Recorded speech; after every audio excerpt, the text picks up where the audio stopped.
welcome back. We start out at the Watkins Glen Sky Cam. Things calm right now, but likely to not stay that way as we make our way towards the afternoon, where we're going to see the majority of this rough weather that we're expecting today. Temperatures for the most part, though, staying in the mild range of the mid-60s. 64 in both Bath and Corning, 63 in Watkins Glen, where we just took a peek, 65 Mansfield, 63 over in both Ridgebury and Appalachian this morning.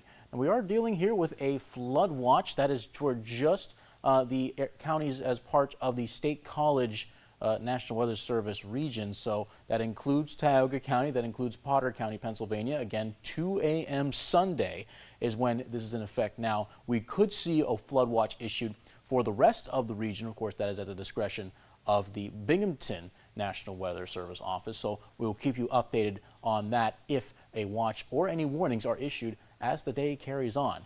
Now let's look at the satellite and radar. Here is some of the rain that had passed through earlier on. Here's the next round there. It's moving quite quickly. It's moved past towards Buffalo. It's now encroaching on parts of Rochester and along the Interstate 390 corridor.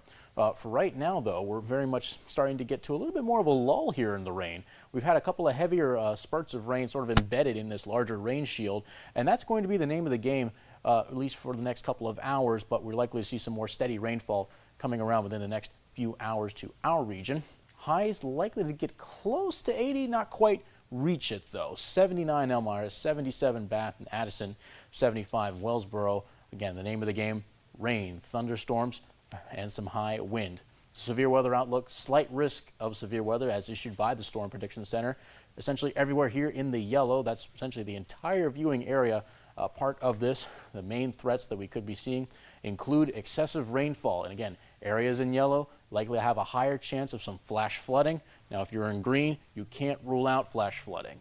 But again, areas in the yellow, higher chance of it, a slight risk. So all this steady rain and occasional downpours likely to continue to a decent chance of flooding. That's why we do have it as a bit of an elevated risk here. The whole area, again, under the slight risk. Damaging winds are also possible. Hail, not likely when it comes to these storms, but we cannot rule out an isolated tornado. There could be the energy for it, for a quick spin-up tornado as we make our way through the day. Now let's get a timing of when we could see some of these storms.